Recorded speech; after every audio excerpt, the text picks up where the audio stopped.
Hello there and welcome to The One Show. As always, we're live on BBC One and iPlayer. And I'm delighted to say that Lauren is back by my side. Oh, Miss Lovin, we have missed you so much.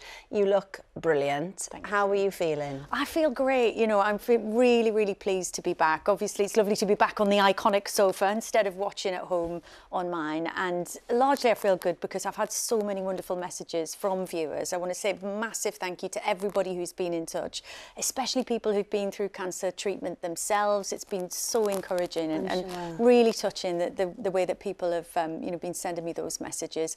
And I'm thrilled to be back. And what a great first show. I mean, it's amazing. I feel like you've laid it on just for me, but it's not, it's for you. We've got the three of the greatest showmen joining us this evening. Robbie Williams is going to be telling us all about a brand new film based on his life story. And if you're expecting to see Robbie in it, well, think again, because yes, that CGI chimp is playing him.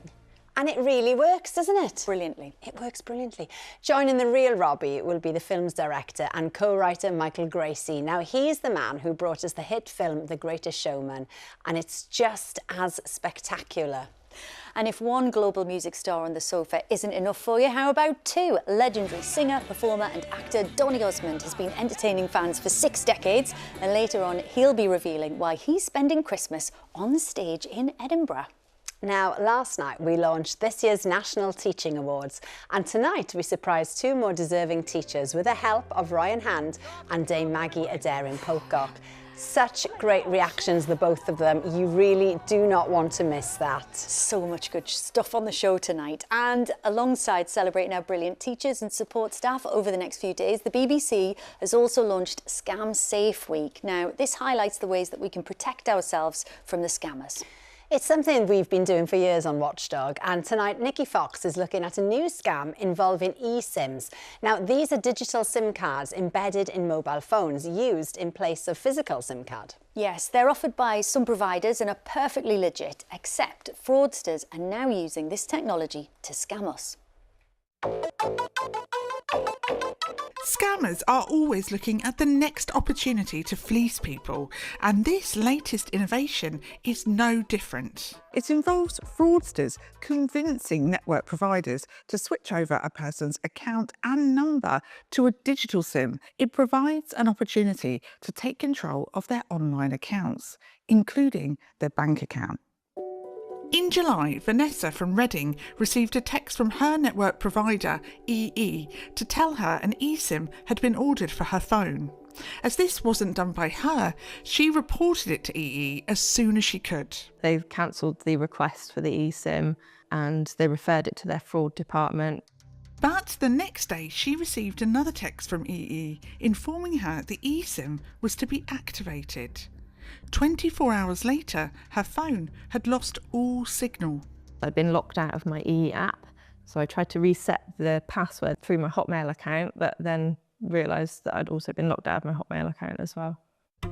And it got worse. Before she could get hold of EE, she received a notification from her bank app for the purchase of 3 Amazon gift vouchers of £500 each. Using the eSIM, the scammers were able to take control of her phone number and access her bank card details. So I was just panicking, I was shaking. Vanessa was given no explanation by EE as to why it hadn't stopped the eSIM activation and had to go into store with her ID to get a new SIM card. But how did the scammers convince her provider to give them access to an eSIM in the first place? Suki Fuller is an intelligence advisor. They basically go out and they fish and they get information. Yeah. We've had so many hacks and so many breaches of so many different organizations. Most of people's information is already on the dark web. But there's also emotional manipulation, and they're using the information that they have and go to a customer service rep and say, someone died, I can't access my phone, and they'll get a new PIN number.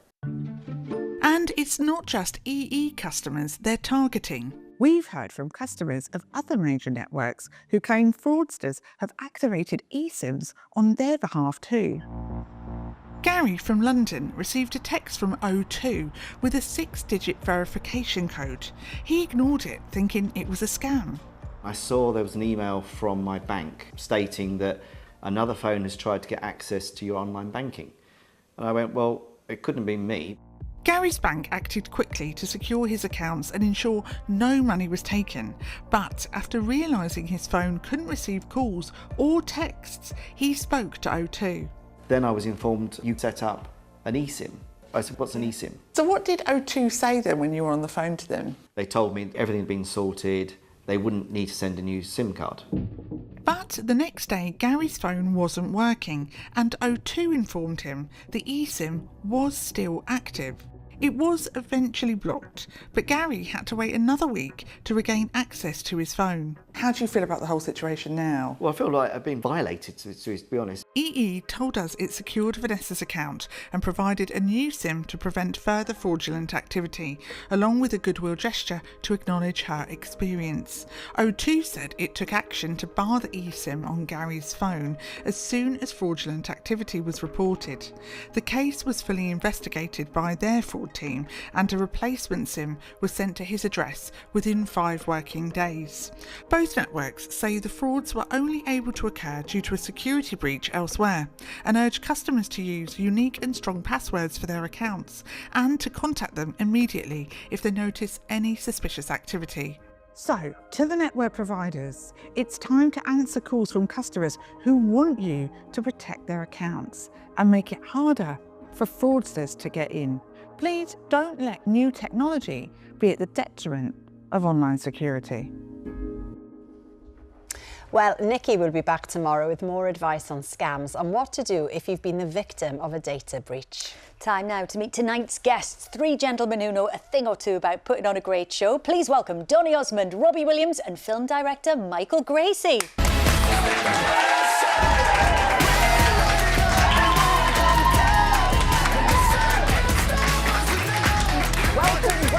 It's good to be back. Hey, hey, hey. It's lovely to have the 3 of you. What a trio. And loving the music choice there, the walk-on from The Greatest Showman, which is a film that connects you all. Now, Michael, you obviously directed it, but you have said that there would be no Greatest Showman without Robbie here. This is true, yeah. Without Rob, there'd be no Greatest Showman. Hugh Jackman... Okay, I have to interrupt you. Hugh Jackman did a great job, but you should have called me first. But anyway, go ahead. Well, so Michael rings me up, he said, I need a favour. And I say, yeah, come round. And he plays me the songs from The Greatest Showman. He said, I'm doing this film called The Greatest Showman. And I'm like, yeah, he's going to ask me. Of course he is. This is my big break. And then he plays me these songs, and I'm like, this is mind-blowing. Then he shows me the, what are they called? Concept art. And the concept art. And I'm like, I'm in. I'm totally in. And he goes, and now's the favour. And I say, ask me anything. Yeah. And he goes, will you convince Hugh Jackman to play? And I was like, the wind goes out of the sail. I actually didn't know that. That's a recent story, because for years I just thought Rob helped me out massively, which he did, because Hugh, the whole time we were working on The Greatest Showman, kept referencing Rob. He could choose any showman on the face of the planet, and every reference was Robbie Williams. That's cool. So when I needed help convincing him about the music, I got Rob to do a video telling Hugh that the music was great. And it's what convinced Hugh to move forward with the music that we had, which is the music in the film today. Yeah. And Donny, you said you could have been Hugh Jackman, but you did sing it. I actually have a connection with you, Michael. Really? I started The Masked Singer. I was the first one. And they said, what song do you want to start? This is the greatest show! That's how I started The Masked Singer. Fantastic. Yeah. Why do you get a white microphone? Is that your microphone? No, it's not my microphone. Would you like to change? No, I'm good. I'm good. It really suits you. But they said because of the jacket. It just blends more. Yeah, it blends more. Do you like the jacket? I love the jacket. Would you like it? The jacket. Yes, I have to. No. Okay. Gents, I'm going to have to interject because I've got so much to ask. Robbie, you've been on our screens recently in the BBC Two documentary, Boy Bands Forever, and that looks at the highs and lows of different boy bands. It has had the biggest response from viewers, quite emotional for a lot of people watching. What's it been like for you, the reaction to it? Well, it comes on the heels of the documentary that I did and just before the film that I've done narcissistically about me by him. And I think it's definitely tying a bow on everything for me. And I think everybody wants to, from those times, and including me, want to explain themselves and be heard and be seen and go, this is what it was. You thought it was this, but it was this. And I think now maybe a lot of people in those bands, including myself, can put a line under it and just get on with life. It's so fantastic. But have you seen the trailer for this? For this film? Yes. Well, we were about to talk about it. Oh, Better my Man, goodness. we loved it, Lauren, didn't we? it, We sobbed. It was so fantastic. Congratulations. Now, Michael, you co-wrote it, you co-produced it, you directed it. How did the film come about then? So after I met Rob and he helped me out with convincing Hugh to do the music in The Greatest Showman, you know, you meet someone, you talk about your life, they ask you questions and you ask them questions about their life. Rob had very interesting answers and I just thought it would be great to capture that. Like at the time it wasn't for a film. It was just, I was stunned at how much Rob remembered and the details that he remembered about his life. And so I used to just, every time I was in LA, would go over to his house and we would just sit and chat in his recording studio about his life. And we did that for about 1.5 years. And from those recordings, at a certain point, I was like, there's actually a really amazing story here. Because what I loved wasn't just the story, but I loved the way in which Rob told it. And so that's why in the final film, those voiceover moments are from those original recordings. Well, people will be desperate to see it. So let's take a look at the film, which critics are already calling jaw-dropping and downright astonishing. You got in? You're in that band? I'm gonna be famous! Look around the table. In 5 years, we're all going to hate each other. But we'll be rich.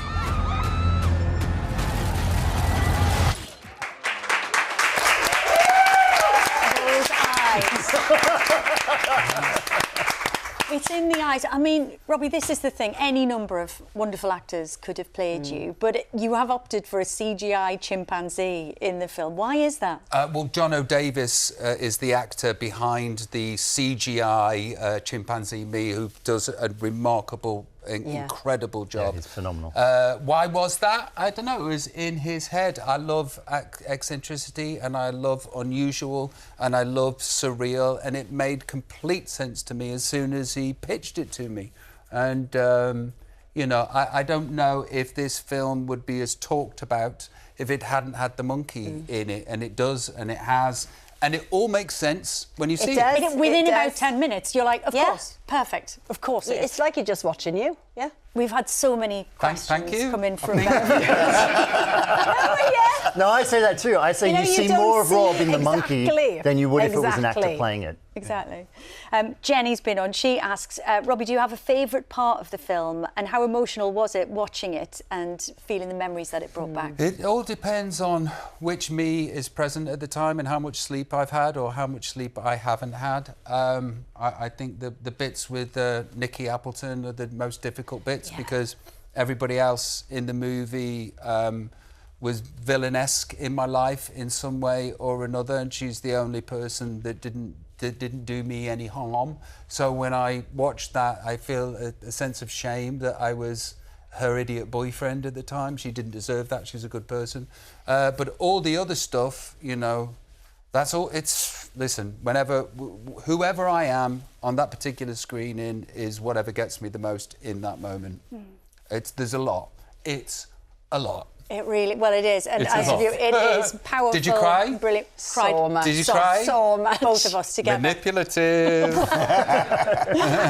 Better Man is going to be released on December the 26th, and Boy Bands Forever is available to watch on BBC iPlayer now. Well, our guests might have been at the very top of their professions for decades, but next we're going to introduce you to someone who is in the very early stages of her career. Yes, we all know how important it is to bring new, inspiring teachers into education, so it's with great pleasure that as part of this week's National Teaching Awards, we can announce the very worthy winner in the Outstanding New Teacher category. Ryan Hand went to surprise her.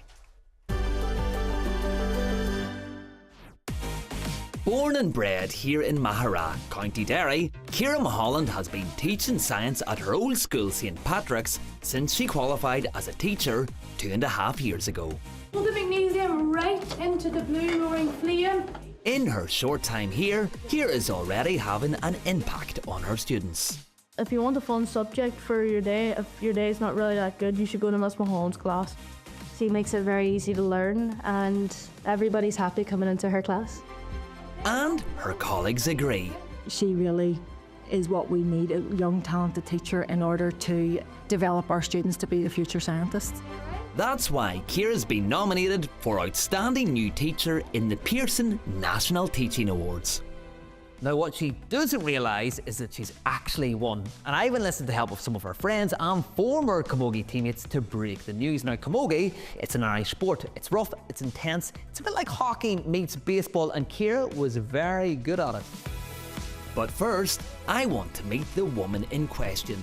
So I'm going to drop in on one of her science classes. Why for you is it important to make your classes a little bit different, fun and interactive? First and foremost, you want them to be happy, but you want them to be learning. So you do want to adopt a range of different active learning strategies just to ensure that we're catering for all the needs of all of the children in the class. Why teaching? Why science for you? My teachers, who were now my colleagues, really kind of inspired me, I suppose, to enter into the teaching profession and then into science as well.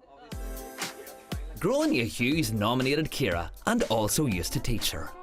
Why did you nominate Ciara? She has the complete package, but she's humble enough to know that this is a lifelong journey that she's on. I have been privileged to observe a number of her classes, and I would have to say that Ciara lights up in their presence, and they certainly light up in hers. And her methods are clearly working. Ciara's results are outstanding every year for all of her classes, right through from Year 8 right up to our senior pupils. She is an outstanding practitioner in the classroom. Ciara's passion for science is rubbing off on her pupils. I wasn't really good at science, to be fair, but she makes it very easy to learn science because she plays like wee games with us. Would you like to follow in Miss Mulholland's footsteps? I think so. She makes it seem like it's so fun to be a science teacher.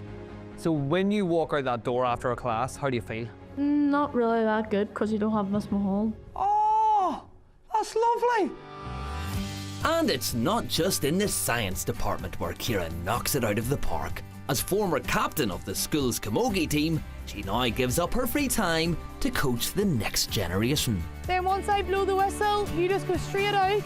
And that's the perfect place to surprise her with the news that she's won.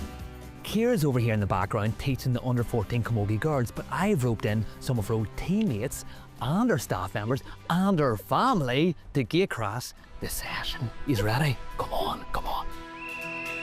Stop, stop, everybody, stop. Stop what you're doing. Come here. Right, Ciara. Now you're probably wondering what is going on here. There's a reason why we're here, because I'm here to tell you that you have won the Outstanding New Teacher Award at the National Teaching Awards!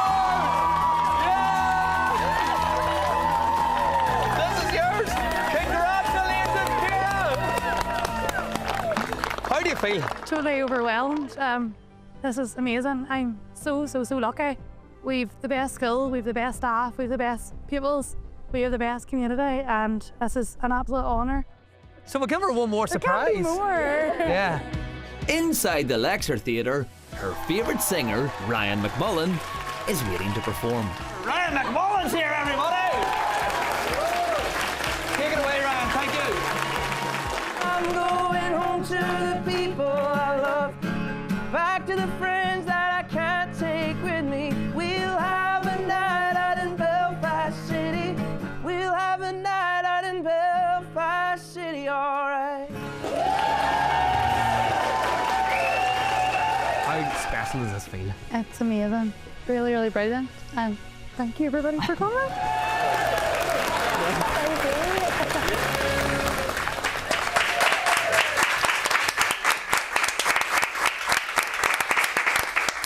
Wow, from camogie to chemistry, Ciara can do it all. She really can. And on the subject of science, we're also super proud to give a special mention to the winner of Further Education Lecturer of the Year. This teacher has a very cool job title. She is Lecturer of Motorsports, Aerospace and Composite Engineering. So, to spring our surprise, we told her we were making a film about women in STEM careers, that's science, technology, engineering and mathematics. So who better to interview her than space scientist and fellow engineer Dame Maggie Adair Pocock.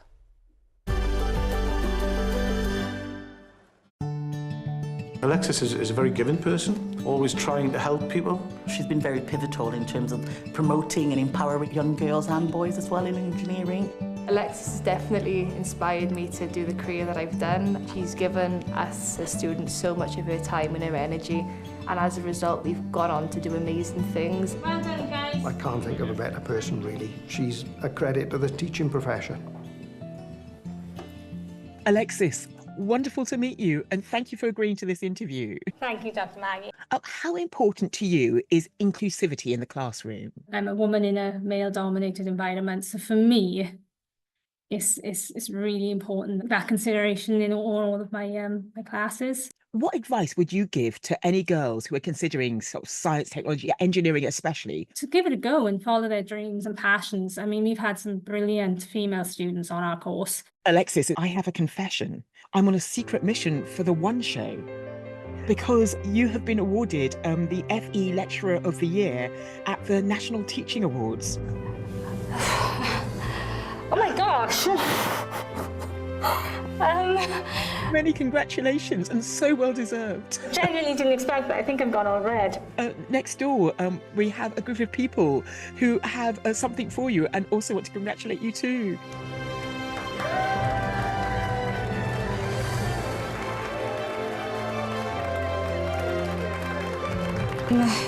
I'm grateful to win this award. You know, I work hard, but at the same time I can recognise that every lecturer here works hard.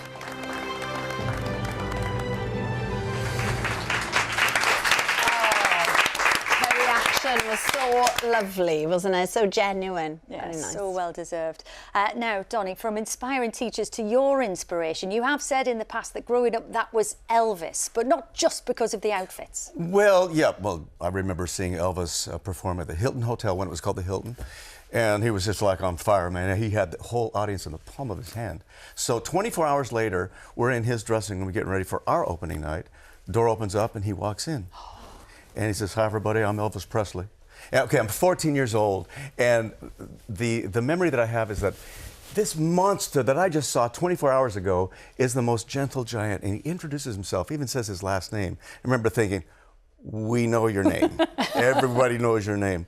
But he would always send us flowers in the shape of a guitar in every opening night. Just the sweetest man. Oh. He would actually call our house every once in a while. He loved talking to my mom. What, he'd ring? Elvis would ring your house? Yeah, he'd call. Just loved talking to my mom.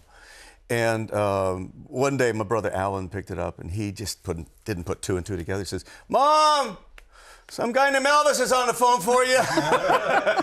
Elvis Presley. Donny, you are starring in Joseph. Yeah, the baby. Amazing Technicolor Dreamcoat. We have had a message in from Jackie. Now, Jackie says, "I was lucky enough to see Donny as Joseph in Toronto back in 1996. I'm going to see Joseph in Edinburgh next week, and I wonder if Donny will release his inner Elvis." Oh, baby, I'm ready for it. In fact, I hope the walls at my hotel that I'm staying at are pretty thick, because all day long I've been practicing my moves, baby, and all that kind of stuff, and I've been singing to the top of my lungs as Elvis. I imagine the neighbors think, "Is that Elvis Presley next door?" Well, it's pretty close because you're playing Pharaoh, who is, of course... I am now playing Pharaoh. I did over 2,000 shows as Joseph. It's going to be so weird, you know, because Adam Philippe is going to be playing Joseph, and I'm going to be the king. So they have promoted me to the king. I love that. Is that less pressure then, going from playing Joseph to playing Pharaoh? There is no pressure whatsoever. Because when you think about it, every character in Joseph has a serious moment, especially Joseph. And there is one character that doesn't have any serious moment at all, and that's the Pharaoh. So I'm going to go out there. I have no idea what's going to happen. But I don't want to do Elvis 2.0. I'm going 3.0.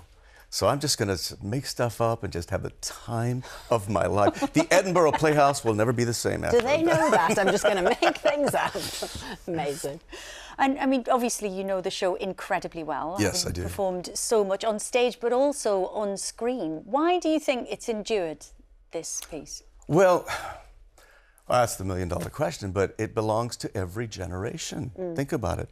Little kids, older people, and everyone in between can go to this show, and they love it. I love the fact that it never takes itself seriously. Just as it starts to get serious, oh no, naughty, and the lyrics, the music, and everything is genius. And it's serious and fun at the same time. Yeah, it is. Now, you perform in the show over Christmas. Yes. So what's the plan then? The Are the plan- family coming over? No. It's too cold. My wife will be with me. But so it's it'll very be- festive. Yes. Yeah. And so my wife and I are looking forward to a nice, quiet Scottish Christmas. It'll be great. I love it there. Isn't that a terrible accent? What are you doing? That was pretty decent. Did you like that? Yeah, It was yeah. good, I mean, I'm not solid. Scottish myself, but yeah, you sold But it it was well. convincing. Yeah, it's nearly, but 98%. Oh no, is it fluffy? There you go. Is it great? There you go. Great. Yeah, they're great. It's great. It wasn't bad. Oh, that's it. But let's all not. What are you doing, Robbie, for Christmas? Because you've done this big film. Are you going to be relaxing over Christmas? My wife, who is here, is an Olympic memory maker, and she is the spirit and the embodiment of Christmas, and she just makes it all magical. It's all over to her as usual, and I'll just be experiencing it and being very grateful. And Michael, briefly, people might not at home know that you direct some of the biggest Christmas ads on TV. So what's more stressful, directing a Christmas ad or a feature film? Definitely a feature film, yeah. I mean, the Christmas ads I absolutely love. They're just so much fun to do. It's nice that you're here, mate. Just remember that you're here. England, Michael Gracie, director of The Great Showman, Robbie Williams, better man. Lovely stuff. Well played. I gotta shake it too. Yeah. Well played. What a guy. You can see Donnie playing with the Pharaoh in Joseph and the Amazing Technicolor Dreamcoat from the 3rd to the 29th December at the Edinburgh Playhouse. And then the show will tour all over the UK next year with Joe McElderry playing the role of the Pharaoh. Thank you very much to our wonderful guests for that joining. it? Oh, we've That's got all? some questions. Oh, We have we've got messages. more. It's nearly it. It's nearly it. Hold. We've message from Karen. It's my cousin Martine's 60th on the 4th of December. She'll be at the show with her family. What a great way for her to celebrate. Oh, it's going to be a blast. Seeing you live. Now then, Kat asks, Donnie, will you come to do a UK tour soon? Well, I just finished one not too long ago, so no plans right now, but you know, Never I say love the never. UK. This is my second home. I'll be back. And Lynn says she's a die-hard Robbie fan. Can't wait to see the film. Respect you for sharing your real story. Oh, bless you, darling. Thank you. Thank you very much to our guests for joining us tonight. It's lovely to have you back, Lauren. I've missed you so much. Missed you too. Roman and I will be here tomorrow, and joining us will be Nigel Havers, Marisha Wallace and Andre Ria. Plus, Nikki will be here with Watchdog. Have a lovely evening. Good night. Bye.